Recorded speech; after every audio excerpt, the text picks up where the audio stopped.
the names of places, adenine and cytosine, and so on.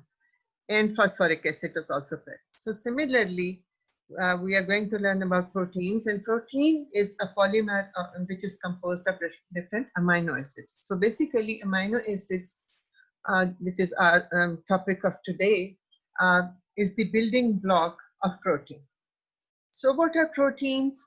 Proteins are nitrogenous compounds which are linear polymers. अब इस चीज को आपने याद रखना, they are linear, एक single straight chain होती है basically. जो उसका primary structure है प्रोटीन का, that is a single straight chain made up of amino acids which are linked with each other through a special bond which is called peptide bond. Try to understand. Proteins are basically linear. Linear कहते हैं simple single जो सीधी चीज होती है.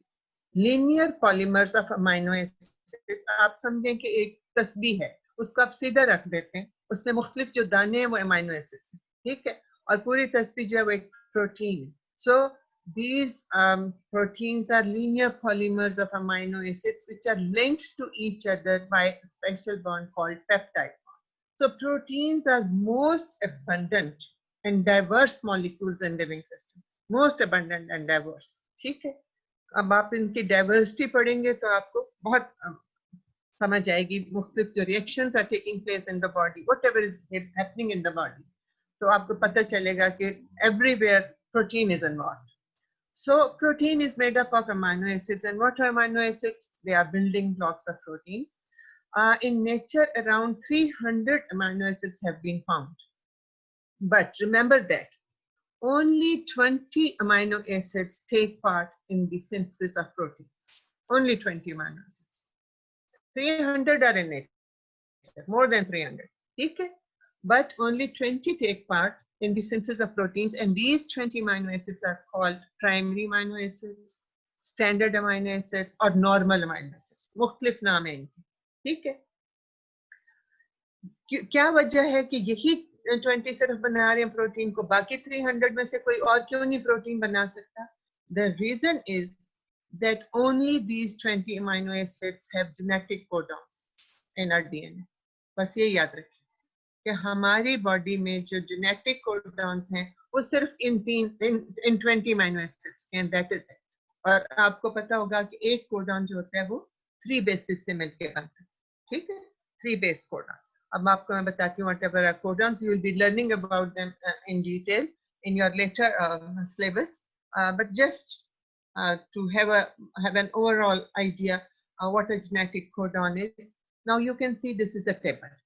If you see on this side, you can see there are some letters U, C, G, and similarly on the upper side are letters U, C, A, G, and on this side, right side, you can again see these letters. So these U, C, G, A, they are all the initials of nucleic bases. So U is uridine, C is cytosine, A is adenine, and G is guanine. These are 4 bases जिनसे DNA बनता है. RNA में RNA में RNA बनता है, और DNA में you जो होता है उसकी जगह, यूरिडिन की जगह थायमिन आ जाती है, ठीक है. आरएनए में थायमिन नहीं होती, यूरिडिन होती, यूरासिल, जिसको यूरासिल भी बोलते हैं आप. सो आप यहाँ पे देखिए कि सिर्फ इस बॉक्स को लीजिए. Let's see what is happening. Here is a. So there are, you can see there are 1, 2 and 3, 4 rows of 16 amino acids. 4 rows है ना, 1, 2, 3, 4, 1, 2, 3, 4, यहाँ तक. ये तो इनिशियल है ना, इनको छोड़ दे, दरमियान वाली 4 rows देखें. So totally there are 16 amino acids. तो इनका जो कोडॉन है ऑल दीज 16 का, ये इस साइड से जो लेफ्ट साइड, ये ए से बिगिन करता है. ओके, सो ये ए से बिगिन करता है. ऊपर से अगर इसको देखें तो इसकी जो मिडिल बेस होगी, मैंने आपसे कहा था 3 बेसिस मेक अ कोडॉन. तो हमने 3 बेसिस जब लर्न करनी है तो लेफ्ट साइड से हम ए लेंगे. मिडिल बेस इसकी कौन सी? यू है, इसकी सी नहीं है, बिकॉज हम इस ब्लॉक को ले रहे हैं, ठीक है. और एंड पे राइट साइड पे जो बेस देखेंगे तो ये देखिए ये जी है, यहाँ देखिए. सो अगर हमने मैथ्यूनिन, दिस इज मैथ्यूनिन, अगर हमने मैथ्यूनिन का जेनेटिक कोडॉन देखना है तो हम क्या देखेंगे? हम पहले उसकी 5 प्राइम to 3 प्राइम जो इनकी होती है, जो जब भी रीड करते हैं, whenever you read DNA, you read it from 5 prime base to 3 prime base. ऐसे नहीं चलते, 3 to 5 नहीं चलते, 5 to 3 रीड करना होता है. So 5 से जब आप रीड करेंगे तो आप मेथियोनिन का क्या लेंगे कोडन? A. एडेनिन, देन दरमियान वाला ऊपर से लेंगे U, यूरेसिल, एडेनिन, यूरेसिल, और आखिर में आप लेंगे G. तो ये AUG इसका कोडन बनेगा. ठीक है, ये देखिए the codon 5 prime AUG, then 3 prime designates methionine.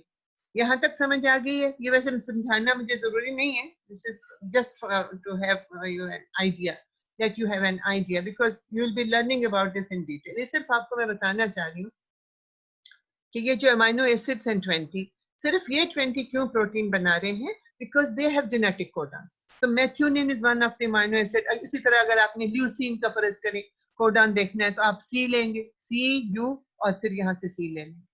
इसके दो हैं, इसका CU भी है और CUC भी है. ठीक है, इस तरह के बस दफा कुछ अमीनो एसिड्स के दो तरह के कोडॉन्स भी होते हैं. तो यहाँ तक क्लियर हो गया, तो ये ठीक है. यहाँ देख लीजिए, ये भी एक टेबल है, ये भी इसी तरह पढ़ने के लिए इसमें अलग अलग सबका साथ ही दे दिया हुआ है. जैसे सीरीन है तो उसका सीरीन का आपने कोडॉन देखना है तो आप कैसे देखेंगे? आप देखेंगे UC और उसके बाद फिर आप दोबारा से यहाँ पे आके सी देखेंगे, UAU, UAC, दो इसके codon. So then we talk about the other amino acids which do not take part in the synthesis of proteins. They are also very important. They are also very important for the different systems of our body, and they are called non-standard amino acids. They do not take part in protein synthesis because they do not have genetic codons, and there are several hundreds in nature. तो मैं थोड़े से सिर्फ आपको यहाँ बता देती हूँ, आप खुद भी ढूंढ सकते हैं और भी. So जो ज्यादा जरूरत है इसको समझने की और जो एग्जाम में आ सकती हैं, जिसका MCQ आ सकता है, वाइवा क्वेश्चन आ सकता है, only those I'm telling you over here. Okay, so they play important roles in our body. For example, number one is GABA. This is gamma aminobutyric acid. This is a neurotransmitter, very important in our body. Similarly, DOPA. DOPA is dihydroxy phenylalanine. ठीक है, इससे dopamine बनती है, which is also a neurotransmitter. Then monoiodotyrosine and diiodotyrosine. These are intermediates in the synthesis of thyroxine, which is a hormone that comes from thyroid gland. So these are also non-standard amino acids and very important. Then we have citrulline, ornithine, and arginosuccinate. These three are intermediates in the urea cycle, and you'll be learning about urea cycle when you learn about protein metabolism. So these three are intermediates in the urea cycle and very important. Then homocysteine, which is one of the intermediate in the synthesis of metformin, and beta-alanine. So these are some non-standard amino acids which play important role, that they do not have genetic codons. So ये कैसे बनते हैं? Sometimes they are formed from the normal amino acids, और उनकी synthesis के बाद there is some modification, and this modification is called post-translational modification. तो उससे ये फिर synthesize हो जाते हैं after the translation of normal amino acids. So here we see few of them. For example, beta-alanine. This is part of coenzyme A and pantothenic acid. Vitamins में आपने पढ़ा. And then taurine, which conjugates with bile acids and forms conjugated bile pigments. Then gamma aminobutyric acid, it's a neurotransmitter. It is formed from glutamic acid, and glutamic acid is an amino acid, it's an acidic amino acid. So then beta amino isobutyric acid, which is the end product of pyridine catabolism. It is excreted in urine in some cases. So non-standard glutamic acid is formed from carboxyglutamic acid, proline. This I think you learned about this when you were learning about I think blood. You must have learned this in yes, vitamins. Vitamin C में भी आपने ये पढ़ा था, और अभी मैंने आपको पढ़ाया last ईद से पहले. So proline and lysine, these are two amino acids, and then they are post-translationally modified with an addition of hydroxyl group, and they become hydroxyproline and hydroxylysine, and then they take part in the formation of collagen. If you remember that, we discussed about that. So that is how non-standard amino acids are also important. So now we see the structure of amino acid. What is the structure of amino acid? Here you can see. This is the structure of amino acid. There is a central carbon called alpha carbon, which is attached with 4 different groups. And you see, if a molecule is attached to 4 different groups, it is called chiral. ठीक है, ये आपको मैंने carbohydrate जब पढ़ाए थे उस वक्त ये बात बताई. Any molecule attached with 4 different compounds is called chiral. So here you can see this alpha carbon is attached on the left side with 1 amino group. On the right side there is a carboxylic group, and then there is hydrogen, and then there is R. R means that any group can be attached to it. Any acid, any sulfur, any phosphate, anything can be attached. So the property and the function of amino acid depends on the R group. बाकी तो ये 3 चीजें तो हर amino acid में होंगी. You will find an amino group and a carboxylic group, a hydrogen bond. But ये जो चौथी चीज है, ये इनकी क्लासिफिकेशन इसके बेस पे हम करते हैं R पे. ये साइड चेन पे इसके क्या है? इसमें सल्फर कंटेनिंग अमीनो एसिड है, इसमें एरोमेटिक अमीनो एसिड है, इसमें बेसिक अमीनो एसिड है, इसमें क्या चीज है? So that defines the function of an amino acid. Okay, so an amino group and a carboxyl group and a distinctive side chain, also called R group, bonded to the alpha carbon. This makes the structure of an amino acid. Only proline is an exception. वो मैं आपको आगे जाके बताऊँ. So role of amino acid is determined by the nature of its side chain. ठीक है, अब यहाँ पे देख लीजिए, अमाइनो ग्रुप अलग हो गया, कार्बोक्सिल ग्रुप अलग है, हाइड्रोजन अलग होगी, आर ग्रुप जो है वो वेरिएबल है, कुछ भी अटैच हो सकता है इसके साथ. सिमिलरली आर ग्रुप को साइड चेन भी कहते हैं. This is the alpha carbon, ठीक है, and carboxylic group and amino. So this is the structure of an amino acid. So what are the properties of amino acid? Very important. If you know the properties of amino acid, then you can only understand the function of different proteins in our body. ठीक है, so जैसे carbohydrate में isomerism था, L sugars थी और D sugars थी, अगर आपको याद हो. Similarly, in amino acids there is isomerism. The 2 enantiomers of amino acids are similarly D form and L form. So here you can see amino group left side पे है तो और L alanine होगा. ये alanine का structure है. कैसे हमें पता चला alanine का स्ट्रक्चर है? क्योंकि इसकी जो साइड चेन है, जो R ग्रुप है, वो मिथाइल ग्रुप है, वो CH3 है, इसलिए we know this is alanine, right? So it's if amino group is on the left side, it is L isomer, and if it is on the right side, it is D isomer. So these are mirror images. These are enantiomers. So now we discuss about the peptide bond. Because I told you that protein, शुरू में जो definition बताइए, protein is a polymer, linear polymer of different amino acids. तो linear का मतलब है एक single chain of amino acids की चलती जाती है, ठीक है?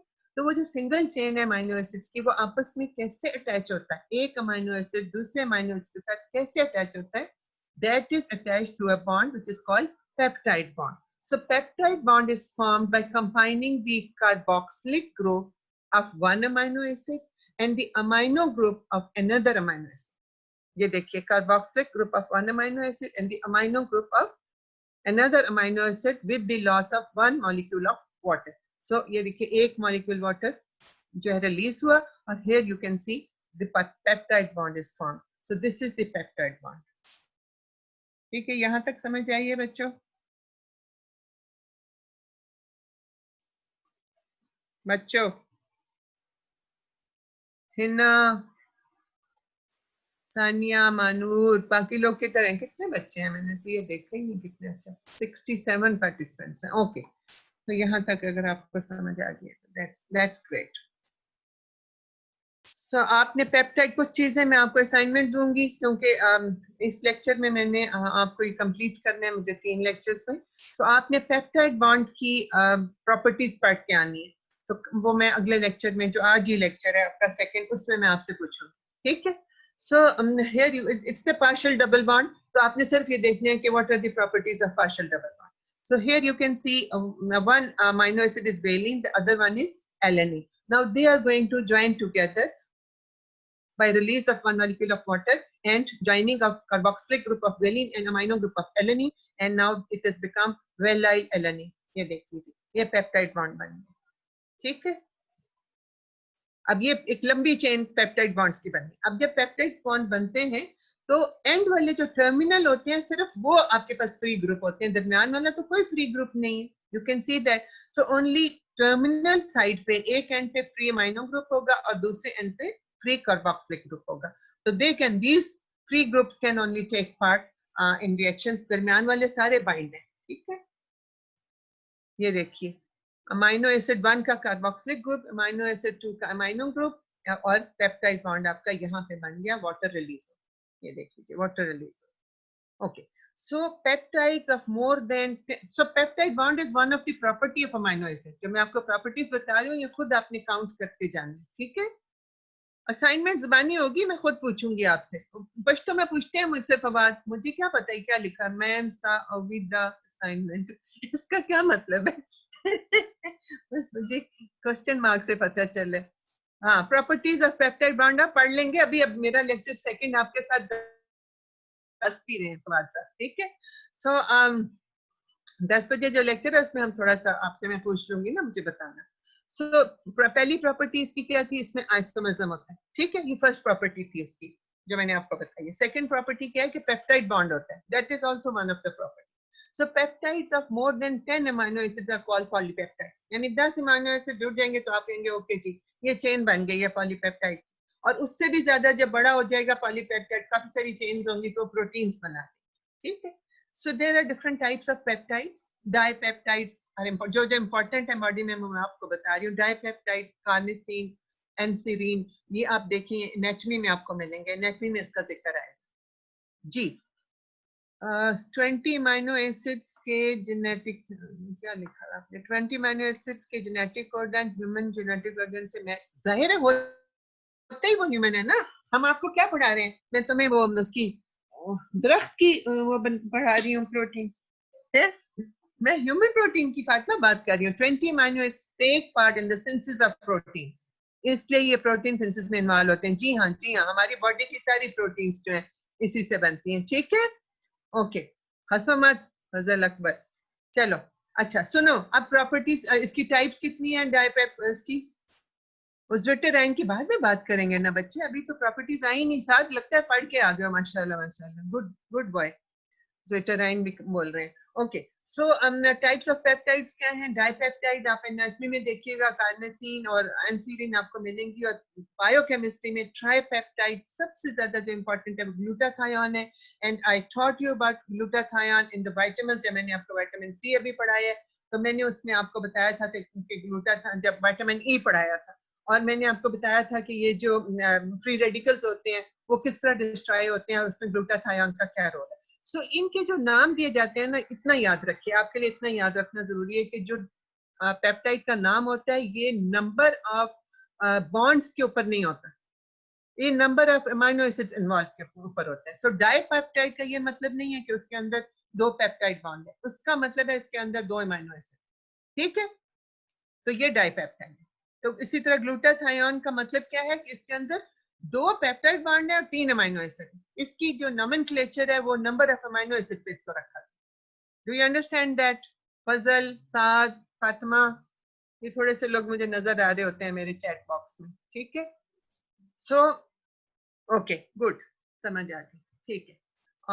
So now we come to the amphoteric properties of amino acids. Many biomolecules are amphoteric in aqueous solution. Amphoteric का क्या मतलब होता है कि they act both as acid and base. That is, they can accept the proton and they can donate the proton. Okay. So at physiological pH, all the amino acids have a positive group and a negative group. So they can act as an acid and a base, and they are called ampholites. और ये यही चीज आपने पढ़ी होगी, Henderson हेजलबाग equation आपने पढ़ी थी शुरू में फाउंडेशन में, जिसमें बायोफिजिकल कंपाउंड्स और एस्पेक्ट्स आपको पढ़ाए गए थे। तो हाँ जी, on the basis of number of amino acid इसका नाम डाइपेप्टाइड होगा, नंबर ऑफ बॉन्ड्स के ऊपर नहीं होता अब्दुल्ला, ठीक है। On the basis of number of amino acid इसको नाम दिया जाता है। जैसे डाइपेप्टाइड है तो उसमें पेप्टाइड बॉन्ड एक ही है और अमीनो एसिड 2 है, और जो ट्राइपेप्टाइड है उसमें डाइपेप्टाइड बॉन्ड्स 2 हैं और अमीनो एसिड 3 है, इस तरह इसका नाम होता है। Okay, so here you can see non-ionic form, and this is the zwitterine. तो zwitterine वो होता है जिसमें पॉजिटिव चार्ज और नेगेटिव चार्ज होता है, बेसिकली नो नेट चार्ज, ठीक है, उसको zwitterine कहते हैं. So because of this property, the amino acid can act as buffer. मैं छोटी सी एग्जांपल देती हूँ. जैसे आप ये देखिए कि ये एक अमीनो एसिड है, इसको अगर आप अल्कलाइन उसमें डाल देंगे तो it will act as acid, और ये क्या करेगा, फॉरन अल्कलाइन मीडियम में अपना एक एसिड रिलीज कर देगा. इसी तरह अगर इसको एसिडिक मीडियम में डालेंगे तो ये क्या करेगा, एसिड को टेकअप कर लेगा वहां से, ताकि उसको बफरिंग उसकी हो सके. तो ये चीज आपने याद रखनी है. सो since protonation and deprotonation effects are responsible for the charges on biomolecules which maintain their solubility in water, so their solubility is often lowest at their isoelectric point होते हैं, IPPI, the pH value at which the molecule has no net charge. ठीक है. pH is the term, ये आपको पता है, मैं सिर्फ इसको ऊपर से गुजर रही हूँ. pH is the term introduced in 1909 by Sorensen. pH is defined as negative log of the hydrogen ion concentration. pK क्या है? pK is the negative log of the dissociation constant. ठीक है, ये याद रखना है, which is a measure of strength of an acid base. So when pK is equal to pH, so there is equal concentration of acid and its conjugate base. So the exact probability that a molecule will be protonated or deprotonated depends on the pK. ठीक है, जो उसकी dissociation constant है उसके ऊपर.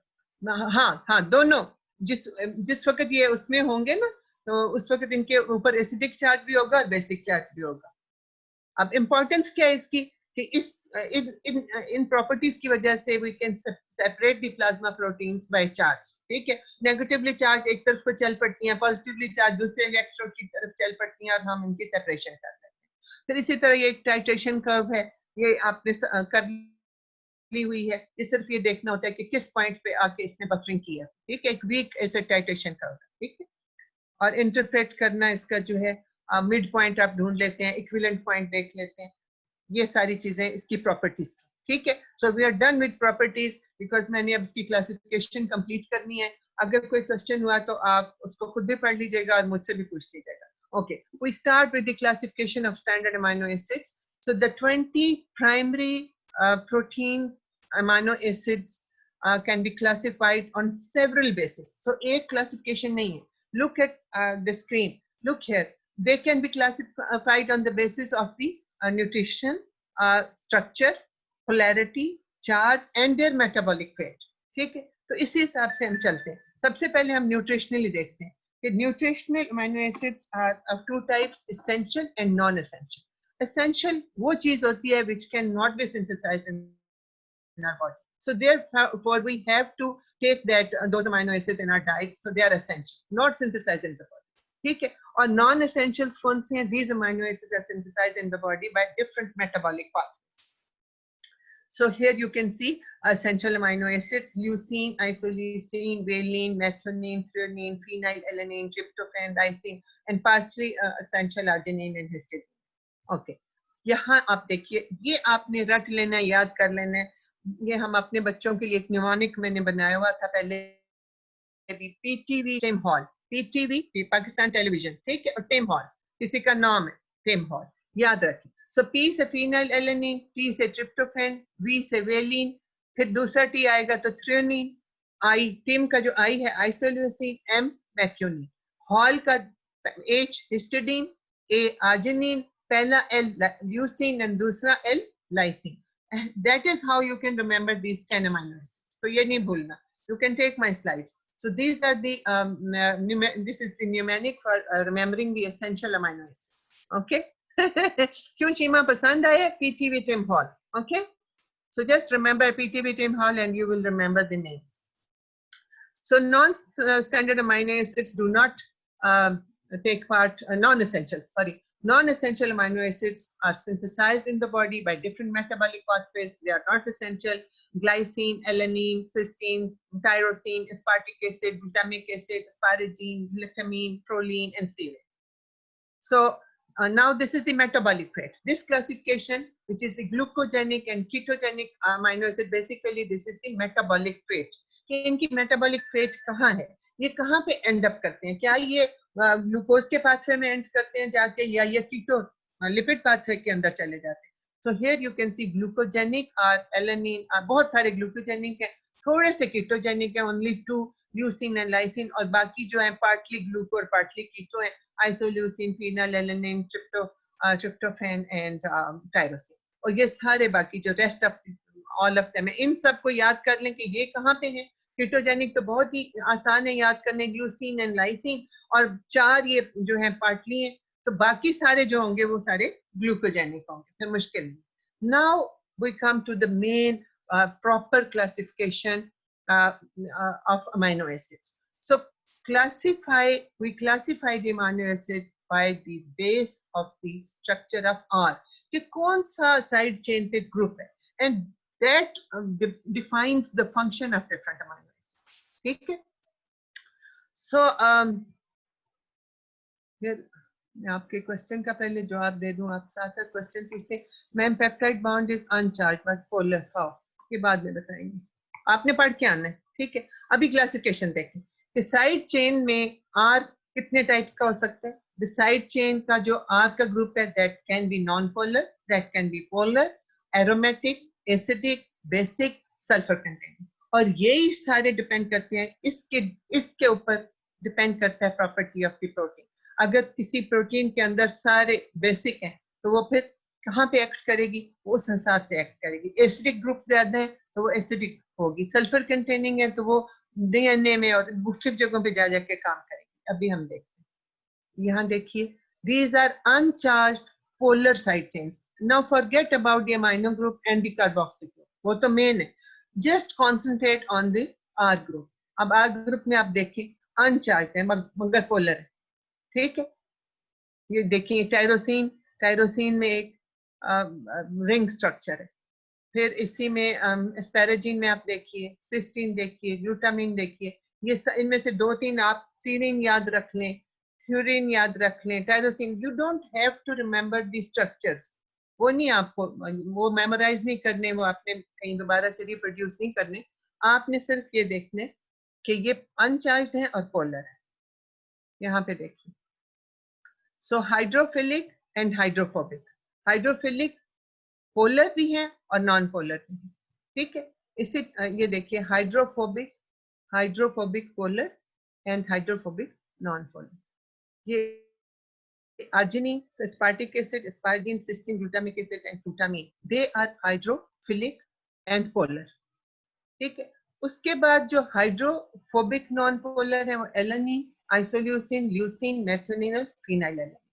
Then we come to hydrophilic polar, again यही जो देखा था, glycine, histidine, lysine, serine, threonine, tyrosine. और hydrophobic non polar proline, tryptophan and valine. ये आपको आहिस्ता आहिस्ता समझ आएगी, लेकिन फिलहाल आप सिर्फ इसको समझ, याद आपने खुद बाद में करना। So now we come to polar amino acids which are hydrophilic and neutral. Now you can see over here. ठीक है, serine, threonine, cysteine, asparagine, glutamine। और बहुत सारे फंक्शन क्यों है serine, threonine, क्योंकि they have a hydroxyl group।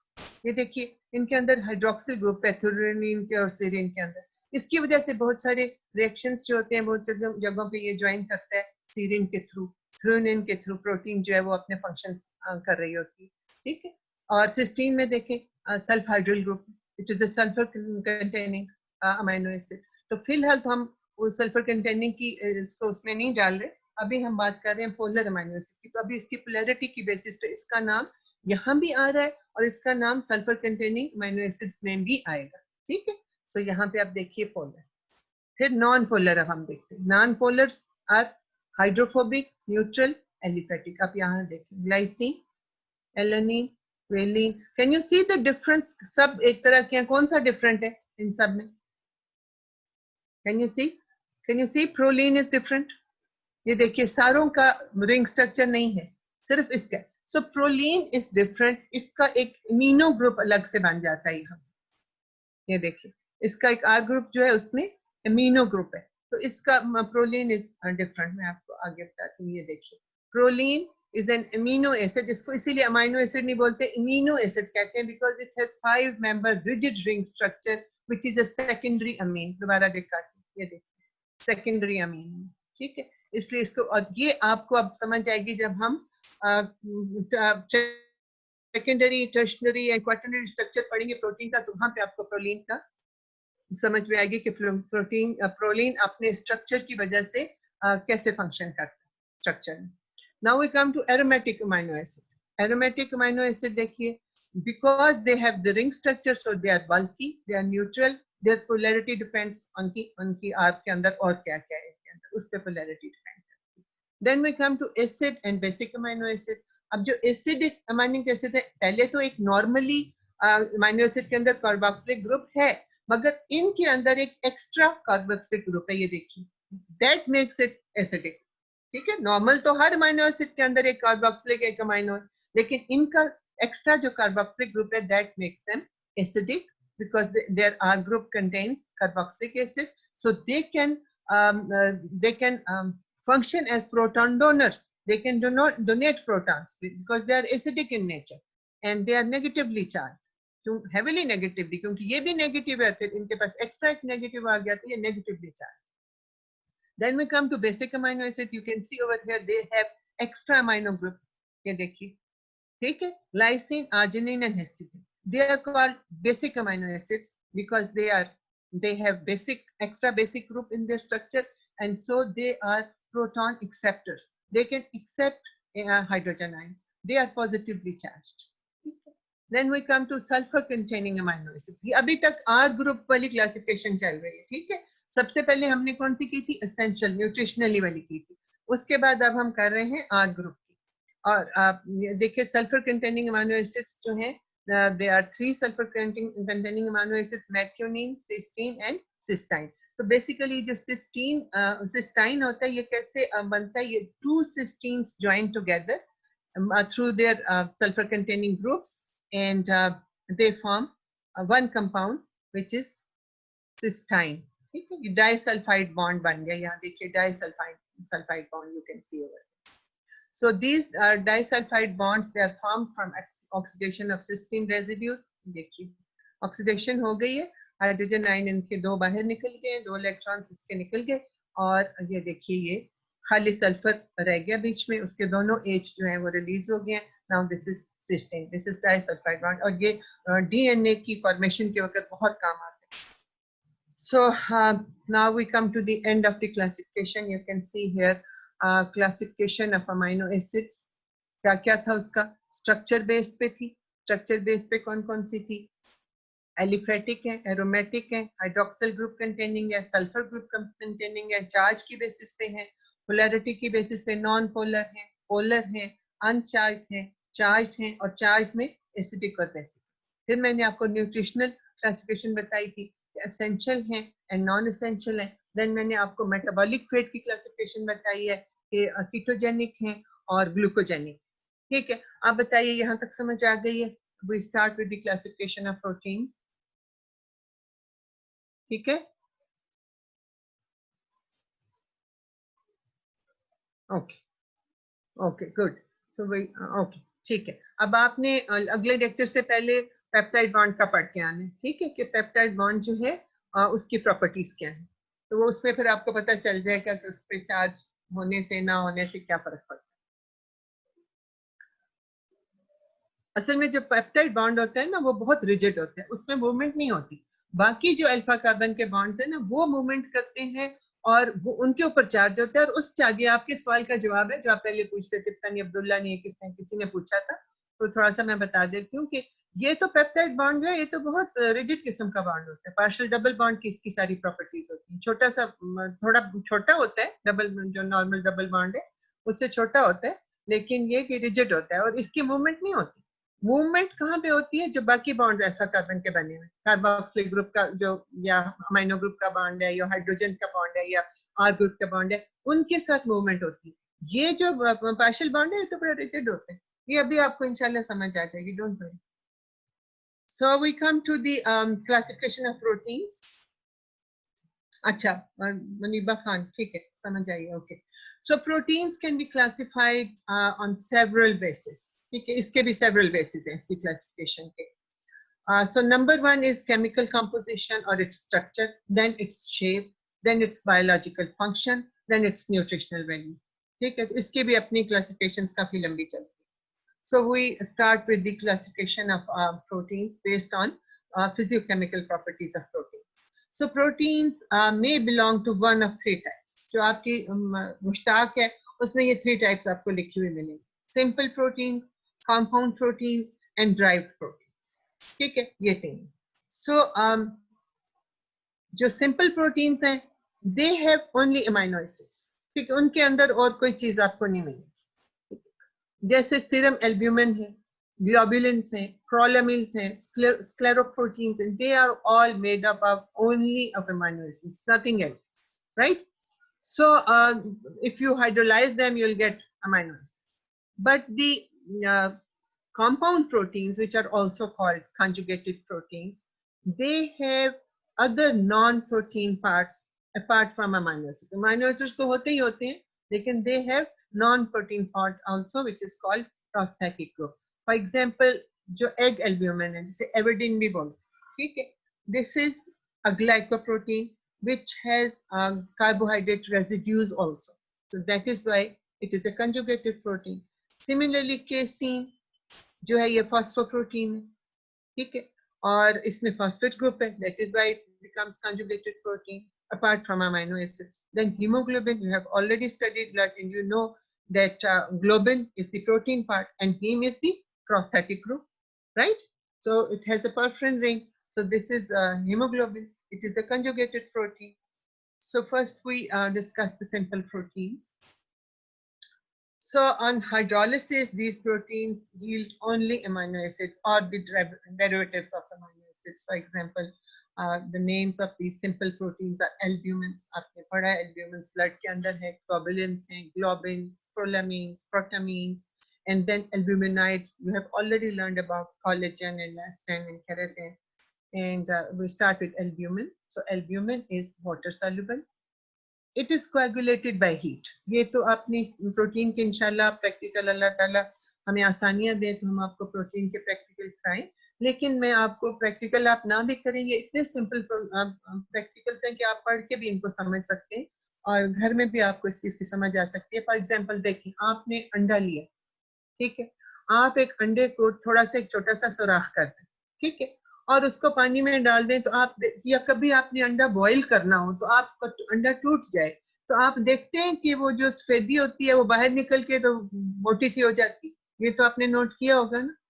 तो या वैसे आप बॉयल अंडा खाते हैं तो आप देखें कि वैसे कच्चा अंडा तोड़ें तो सफेदी जो होती है वो जो वाइट ऑफ द एग है दैट इज अ लिक्विड, ठीक है? But when you heat it, you are boiling it or you are making a fried egg, so it becomes coagulated. So ये simple एक test है आपका कि albumin is a simple protein which is coagulated by heat.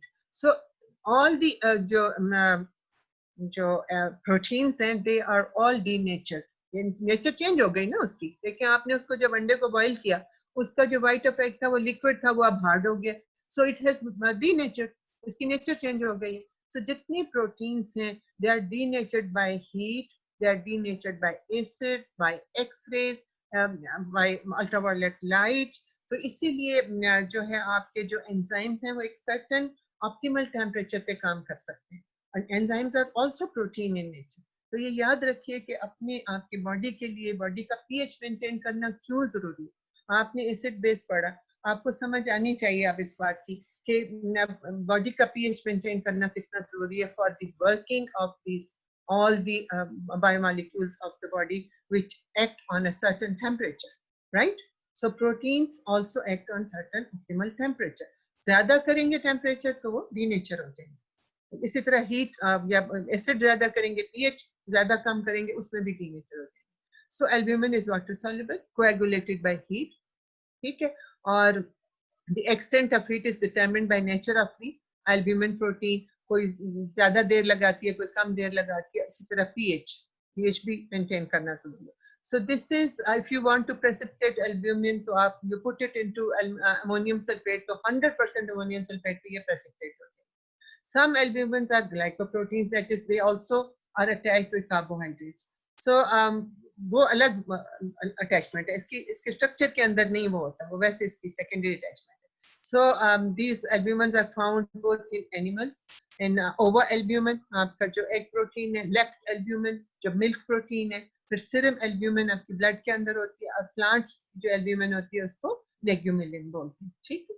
Okay, so globulins are also simple proteins. They are insoluble. Albumin was soluble in water, but the globulins are insoluble in water, but soluble in dilute salt solutions. And they are also heat coagulable to various extents and can be precipitated with half saturation. Albumin जो थी वो full saturation पे precipitate हुई थी, और globulin जो है ये half saturation of ammonium sulfate पे precipitate होगा. So it can be separated by this treatment for a mixture with albumins. आपने albumin और globulin को अलग करना हो तो आप half saturation करें, globulins अलग हो जाएंगे, ठीक है। So it is found in animals. Myosin आपकी जो है muscle protein है, left globulin अंडे के अंदर है, सॉरी दूध के अंदर है, then serum globulins आपके blood में है, और then plant globulins. So globins भी हैं, that was globulins, this is globins. These are rich in histidine. और आपको हिस्टीडीन बताया था, कौन सा अमीनो एसिड है सर? जल्दी से बताएं, जल्दी से एक आध बच्चा लिखे, ये हिस्टीडीन कौन सा अमीनो एसिड है जी? इसकी क्या प्रॉपर्टी है हिस्टीडीन की? जल्दी से बताइए, अभी पढ़ा है। हिस्टीडीन की जो क्लासिफिकेशन, हाँ ठीक है, एसेंशियल तो है, लेकिन आर ग्रुप में पूछ रही हूँ, आर ग्रुप के हिसाब से ये बेसिक है बेटा, लिखा भी है, rich globulins are rich histidine but are not basic. हालांकि हिस्टिडीन बेसिक है, ठीक है, हिस्टिडीन बेसिक है क्योंकि इसके अंदर एक एक्स्ट्रा अमाइनो ग्रुप है, so it acts as a proton acceptor, it is a basic amino acid histidine, ठीक है। So these globins are rich in histidine, मगर फिर भी बेसिक नहीं है क्योंकि इनके और अपने वो होंगे groups. So it binds, globin binds with heme to form hemoglobin. Okay. So a heme part is the non-variable part. You always know that. And hemoglobins form different species. Therefore, they are differ only in globins. यानी globin फर्क होता है. Heme part तो वही रहता है ना. सिर्फ globin फर्क हो जाता है तो वो फिर myoglobin बन जाती है, वो फिर कुछ और चीजें बन जाती हैं. Then we have prolamins. Prolamins are insoluble in water. Like globins, अभी तक सिर्फ albumins जो थी वो soluble थी. Prolamins are also insoluble. They are soluble in 70 to 80% alcohol, ethanol, and they are rich in proline. Proline, मैंने आपको बताया था, it's a different amino acid. It is not called an amino acid. It is usually called an amino acid because it has an amino group in its structure. So these prolamins are rich in proline and deficient in lysine. ठीक है, इनमें lysine कम होता है, proline ज्यादा होता है. और इसके एग्जांपल्स जो हैं ये आपको उसमें मिलती हैं प्लांट्स में, जैसे मेज है या वीट है. These are very very important simple proteins, histones. आप जब डीएनए पढ़ेंगे तो वहां पे इसका डिटेल फंक्शन आपको बताया जाएगा. अभी आपको सिर्फ ये याद रखना है कि they are very important simple proteins, histones. They are soluble in water. They are insoluble in ammonium hydroxide. And they are strongly basic क्योंकि इनमें histidine, they are rich in arginine and lysine. तो arginine जो था वो भी basic amino acid है, अगर आपने अभी याद रखा हो. हिस्टिडीन के अलावा arginine and lysine जो थे ये बेसिक अमीनो एसिड थे. So these histones are rich in arginine और इस वजह से ये डीएनए के साथ अपना कनेक्शन कर सकते हैं, ये उसके साथ बाइंड हो सकते हैं due to their property of having this basic amino acid in their structure which is arginine. So they are deficient in tryptophan and they are localized in the nucleus. ये अभी मैं आपको बता रही हूँ, ठीक है. तो इनके जो बेसिक इनका, क्योंकि ये क्या है, जो डीएनए के फॉस्फेट ग्रुप हैं, they are negatively charged, or these arginine, this is positively charged, so they can make a connection over there. So they form a complex with DNA and they form the chromatin, take part in the formation of chromatin. And so they play very very important role in packing of DNA. ये आपने याद रखते हैं, इसको भूलना नहीं है, इस पे MCQs और viva questions आ सकते हैं. So then we come to protamines.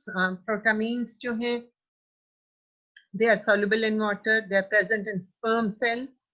They are relatively smaller in size. They are also basic proteins and they resemble histones in nature. They are also rich in arginine like histones, and they are deficient in tryptophan and tyrosine, which are aromatic amino acids. Okay, they contain a ring in their structure. They are bulky. बल्कि amino acids हैं, ये आपने याद रखना है. And these protamines, they are found in nucleus when there's a complex form of DNA. तो वहां पे जैसे हिस्टोन्स है उसी तरह प्रोटामीन्स भी आपको वहां पे मिलेंगे. ठीक है. Then we come to albuminoids. ये आपने anatomy में भी इनको पढ़ा होगा. They are very, very insoluble in water and alcoholic solutions and weak acids. Weak bases ये बहुत strong चीजें हैं albuminoids. They occur only in animals, also called scleroproteins. और इनके एग्जाम्पल्स हैं collagen, elastin and keratins. और ये प्लांट्स में नहीं होते albuminoids, ह्यूमन बॉडी में होते हैं. और देखिए collagen. Collagen is the major protein of extracellular connective tissue because collagen is present in skins and tendons and ossin is present in bones. So this collagen is resistant to digestion by trypsin and pepsin. ठीक है. बाकी आप protein किसी को trypsin और pepsin में डालें तो प्रोटीन जो है वो डिनेचर हो जाएगी, लेकिन कोलेजन जो एल्ब्यूमिनॉइड्स हैं दे रेजिस्ट करते हैं इस डाइजेशन. ठीक है. So they are most abundant proteins in animal tissue. Around 25 to 35% of total proteins होती है वो collagen होती है. And this collagen contains in its structure 30 to 35% glycine. ठीक है, जो एक simpler amino acid है.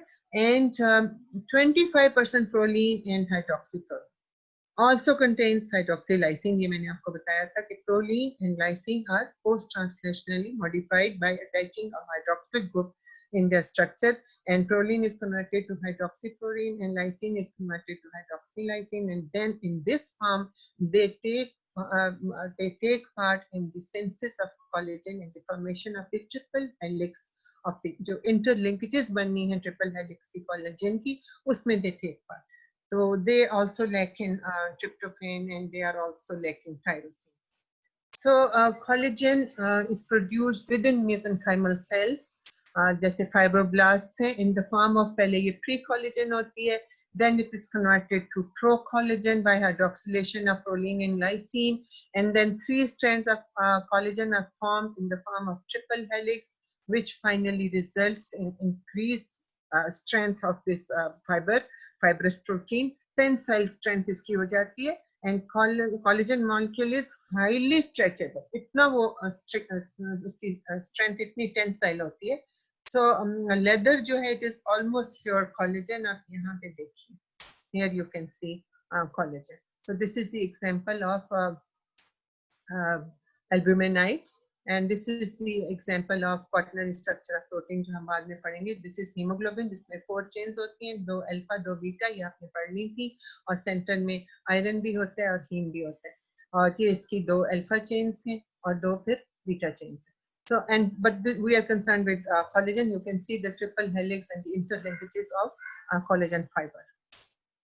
So due to the lack of elasticity of collagen, it provides strength to fibrous framework of parenchymatous organs, and envelops the blood vessels, forms a layer under the skin, and binds cells together into the tissues. So on boiling in aqueous acidic solutions, the triple helix is broken and forms gelatin. अब acid में जब आप इसको डालेंगे तो उस वक्त फिर ये break down करेगा. So it forms gelatin. Gelatin is then easily digestible, but gelatin जो है वो nutritionally बड़ा poor source है protein का. Then there is elastin, also an extracellular fibrous protein which occurs in elastic tissues like tendons and arteries, and it contains glycine and alanine and lysine, and contains either very little or no hydroxyproline. वो नहीं होती इसमें hydroxyproline, और ये gelatin भी नहीं form करती जब इसको आप acid में डालते हैं.